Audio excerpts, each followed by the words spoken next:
ഇന്ന് നമുക്ക് വളരെ എളുപ്പത്തിൽ ഒരു 2 മിനിറ്റ് കൊണ്ട് കണ്ടൻസ് മിൽക്ക് വീട്ടിൽ എങ്ങനെയാണ് ഉണ്ടാക്കുന്നതെന്ന് നോക്കാം.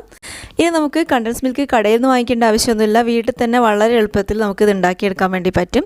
നമ്മൾ കടയിൽ നിന്ന് വാങ്ങിക്കുന്ന കണ്ടൻസ് മിൽക്കിനേക്കാളും ടേസ്റ്റാണ് ഇതുപോലെ നമ്മൾ ചെയ്തിട്ടുണ്ടെങ്കിൽ. അപ്പോൾ നമുക്ക് നോക്കാം ഇതെങ്ങനെയാണ് ചെയ്യുന്നതെന്ന്. അതിന് വേണ്ടി ഞാനിപ്പോൾ ഇവിടെ 1/2 കപ്പ് പാൽപ്പൊടി എടുത്തിട്ടുണ്ട്. ഇതിലേക്ക് 1/4 കപ്പ് പഞ്ചസാര ചേർത്ത് കൊടുക്കുക. നന്നായിട്ട് ഫൈനായിട്ട് പൊടിച്ച പഞ്ചസാരയാണ് നമ്മൾ ഇതിലേക്ക് ചേർത്ത് കൊടുക്കേണ്ടത്. ഇനി ഇതിലേക്ക് 1/4 കപ്പ് ചൂടുവെള്ളം ഒഴിച്ചു കൊടുക്കാം. ചൂടുവെള്ളമാണ് നമ്മൾ ഇതിലേക്ക് ഒഴിക്കേണ്ടത്. അത് പ്രത്യേകം ഒന്ന് ശ്രദ്ധിക്കണം കേട്ടോ. എന്നിട്ട് ഇതുപോലെ നല്ലോണം ഒന്ന് മിക്സ് ചെയ്തെടുക്കുക.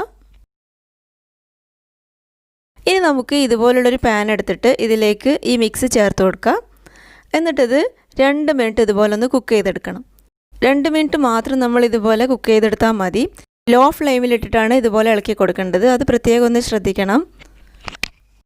ഫ്ലെയിം കൂട്ടി വെച്ചിട്ടുണ്ടെങ്കിൽ ഇത് പെട്ടെന്ന് തന്നെ കരിഞ്ഞു പോവും. അതുകൊണ്ട് ലോ ഫ്ലെയിമിലിട്ടിട്ട് നമ്മൾ ഇതുപോലെ 2 മിനിറ്റ് ഇതൊന്ന് കുക്ക് ചെയ്തെടുക്കാം.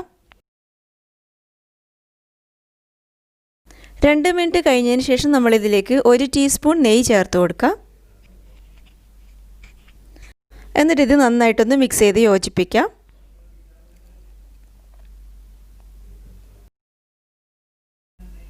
ഇനി നമുക്ക് ഫ്ലെയിം ഓഫ് ചെയ്ത് കൊടുക്കാം.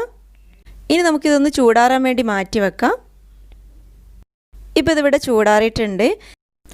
ഇനി ഇതൊരു മിക്സിയുടെ ജാറിലേക്ക് ഇട്ടിട്ട് നന്നായിട്ടൊന്ന് അരച്ചെടുക്കാം. ഞാനിപ്പോൾ ഇതിവിടെ ഷുഗർ പൊടിച്ചെടുത്ത മിക്സിയുടെ ജാറിലേക്കാണ് ഇട്ട് കൊടുത്തിട്ടുള്ളത്. ഇപ്പോൾ ഞാനിപ്പോൾ ഇതിവിടെ നന്നായിട്ട് അരച്ചെടുത്തിട്ടുണ്ട്. ഇപ്പോൾ നമ്മുടെ കണ്ടൻസ് മിൽക്ക് ഇവിടെ റെഡി ആയിട്ടുണ്ട്. നല്ല ടേസ്റ്റാണ് ഈ കണ്ടൻസ് മിൽക്കിന്.